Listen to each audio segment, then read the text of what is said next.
اللہ تعالیٰ نے کلام پاک کے اندر بار بار یہ ارشاد فرمایا،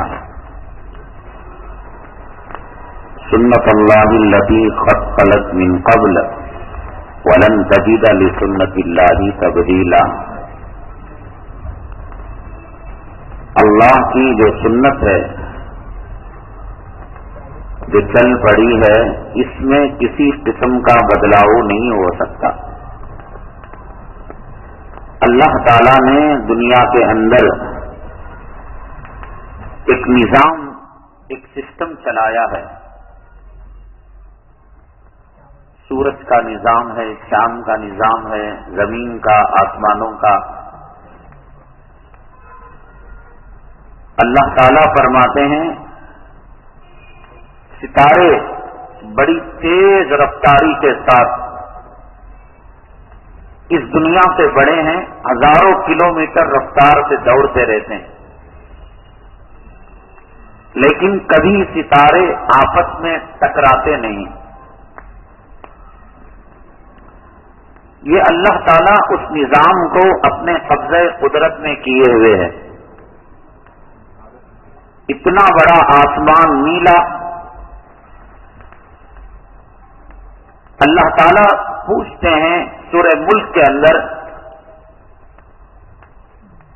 کیا تم آسمان کی طرف نہیں دیکھتے؟ کیا اس میں کوئی شگاف پاتے ہو؟ کوئی سوراخ ہے اس میں؟ کس طریقے سے ہم نے بغیر ستون کے اتنے بڑے آسمان کو اپنے حکم سے ہم نے قائم کیا۔ اسی طریقے سے اللہ نے انسان کو بنایا۔ کبھی سمندر کے پاس آپ جائیے گا، سمندر کی جو لہریں آتی ہیں ساحل پر ٹکرا کر واپس چلی جاتی ہیں، وہ کون ہے جو ان لہروں کو آگے بڑھنے سے روک رہا؟ زمین کا زیادہ تر حصہ پانی میں گھرا ہوا ہے۔ ہر سمندر اگر اپنی موجوں کو بے قابو کر دے تو یہ زمین کا وجود، انسانوں کا وجود تہس نہس ہو جائے گا۔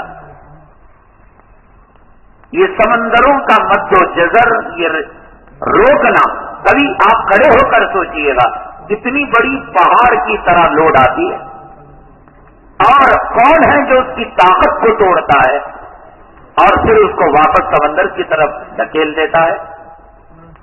اس کو بے قابو بے لگام چھوڑ دیا جائے تو کیا ساحل سمندر کوئی بستی وجود میں آ سکتی ہے؟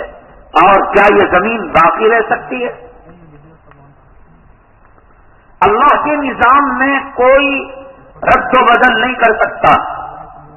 اللہ تعالیٰ جب سے سورج کو پیدا کیا ہے وہ مشرق سے طلوع ہوتا ہے اور مغرب میں غروب ہوتا ہے۔ نمرود نے خدائی کا دعویٰ کیا، حضرت ابراہیم علیہ السلام نے کہا قال ربی الذی یحیی و یمیت، میرا رب زندہ کرتا ہے اور مارتا ہے۔ تو اس نے بے وقوفی کی کہ ایک زندہ آدمی کو پکڑا، مار دیا، کہا کہ میں نے موت دے دی، اور ایک کو سزائے قید تھی، عمر تھی، پھانسی کی سزا تھی، اس کو رہا کر دیا اور کہا کہ دیکھو مرنے والا تھا، میں نے بچا دیا۔ قرآن شریف ایک اسلوب بتاتا ہے دعوت کا۔ آپ کسی کو نماز کی دعوت دیں، پردے کی دعوت دیں، دین کی دعوت دیں، توحید کی دعوت دیں، اسلام کی دعوت دیں، کسی کے گھر سے ٹی وی ہٹانے کی لگ رہا ہے یہ کٹ حجتی ہے، حماقت کی باتیں کرتا ہے، بے وقوفی کی باتیں کرتا ہے۔ یہاں دیکھیے کہ ابراہیم علیہ السلام نے یہ جواب نہیں دیا، ارے بے وقوف، یہ کون سا کمال کہ تو نے زندے کو راہ چلتے انسان کو راستے میں مار دیا، یہ کون سا کمال؟ اور جسے پھانسی ہونی تھی تو نے چھوڑ دیا، اگر آدمی حماقتی کی، بے وقوفی کی، شرپسندی کی باتیں کریں تو اس کے لیے داعیانہ اسلوب، دعوت کا ایک طریقہ یہ ہے کہ اس سمت میں بات نہ کی جائے. غیر مقلد میرے پاس آتے ہیں اور کوئی لے کر آتا ہے، کبھی بھی میں ان سے بحث نہیں کرتا، نہ سمجھانے کی کوشش کرتا ہوں، اس لیے کہ پہلے ہی لاک ہو کر آتے ہیں وہ کہ ہم حق پر ہیں اور پوری دنیا باطل پر ہے. انسان میز پر بیٹھے، ٹیبل پر بیٹھے، دو بات تو بول، دو بات میں بولوں گا، میں تیری کچھ سنوں گا، تو میری کچھ سن، کچھ سمجھا جا سکتا ہے، سمجھایا جا سکتا ہے. اللہ نے اس قوم پر، میرے اللہ کی قسم، میرے اللہ کی قسم، شہر بنگلور کے اندر میں جب دیکھا، ہوش سنبھالا، یہاں بدعت کا گڑھ، ہری مسجد کے اندر ہمارا بچپنا، حافظ وہی ہوا، مولوی وہی ہوا. وہاں جو ہاؤس کے کنارے چھوٹی چھوٹی محرابیں، دیے جلتے تھے، چراغ جلا کرتے تھے، اور محراب کے پاس ایک چوہرا، لوگ اس کو پوجا کرتے تھے، ہاتھ لگا کرتے تھے، حجر اسود کو چہرے پر لگاتے ہیں. دنیا کے ہر فرقے کو ہدایت مل سکتی ہے، بدعتی کو مل سکتی ہے، بریلوی کو مل سکتی ہے، رضا خانیوں کو مل سکتی. جماعت میں ابھی بھی ہزاروں افراد ہیں، ایک طرف جماعت کو بھی جاتے ہیں اور دوسری طرف 11ویں بھی کرتے ہیں. اس کا مطلب یہ کہ وہ 11ویں کرنے والے تھے، اللہ نے ان کو جماعت کے لیے چن لیا، دیوبند کے لیے چن لیا اللہ نے ان کو. دور دور تک ایک مثال نہیں بتا سکتے آپ کہ کوئی غیر مقلد ہوا، بلکہ اور اسفل السافلین کے اندر گرتا گیا ہو، ایسی مثالیں. غلام احمد قادیانی حنفی تھا، حنفی سے غیر مقلد بنا، اور غیر مقلد سے اس نے لانچ کیا نبوت کے راکٹ کو. یہ وہ پلیٹ فارم ہے کہ آدمی بے لگام ہو جاتا ہے. میرے پاس قرآن، میرے پاس حدیث. ڈاکٹر ذاکر نائک شروع میں غیر مسلموں میں کام کیا کرتا تھا. یہ آدمی، ہمارے علماء اس کی تعریف کیا کرتے تھے، اس کے کام کو سراہا کرتے تھے. اب آپ انٹرنیٹ کھول کر یوٹیوب وغیرہ دیکھیے، کھلم کھلا کہتا ہے 4 امام جو ہیں وہ ہماری طرح ایک انسان ہے. ہمارے سامنے قرآن، ہمارے سامنے حدیث. غیر مقلد میسر بن گیا ہے وہ، غیر مقلدوں کا کارخانہ. اب اتنا آگے بڑھ گیا کہ خود غیر مقلد اس سے تنگ آ چکے ہیں، کہتے ہیں کہ ہماری ذات برادری کا نہیں. جہنم پہ بھڑک جاتی ہے زیادہ تو جہنم کے دوسرے طبقے اس طبقے سے پناہ مانگتے ہیں. یہ وہ طبقہ ہے ڈاکٹر ذاکر نائک کا کہ غیر مقلد اس سے پناہ مانگ رہے ہیں. یہ غیر مقلد میکر بن گیا. کیوں؟ اس لیے کہ یہ لوگ وہ ہوتے ہیں کہ ان کی جو اٹھان ہوتی ہے، پرورش جو ہوتی ہے، وہ ایسے ان کو کہا جاتا ہے کہ نبی کریم صلی اللہ علیہ وسلم نے فرمایا میری امت کے بنو اسرائیل 70 پر 2 فرقوں میں بٹے، اور میری امت 70 پر 3 فرقوں میں، ایک فرقہ جنت میں، بقیہ فرقے جہنم میں. دیکھو حنفی فرقہ، شافعی فرقہ، بریلی فرقہ، دیوبندی فرقہ، اور ہمارا کوئی نام نہیں. پوچھا گیا اللہ کے نبی صلی اللہ علیہ وسلم سے کون جنت میں جائے گا؟ آپ نے فرمایا ما انا علیہ واصحابی، جس پر میں اور میرے صحابہ ہو، ہمارا کوئی نام نہیں ہے. ہم جو ہے وہ ہے کہ رسول اللہ صلی اللہ علیہ وسلم صحابہ کے طریق ان کی اٹھان ہی ایسے.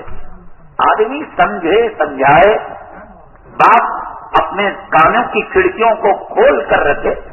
قرآن میں سورہ نوح کے اندر فرمایا، حضرت نوح علیہ السلام 950 برس جو دعوت و تبلیغ کیے. کہتے ہیں کہ جب کشتی تیار ہوئی 18 مسلمان ملے، اور بعض روایتوں میں کھینچ تان کر 80، اس سے اوپر کوئی روایت نہیں. 950 برس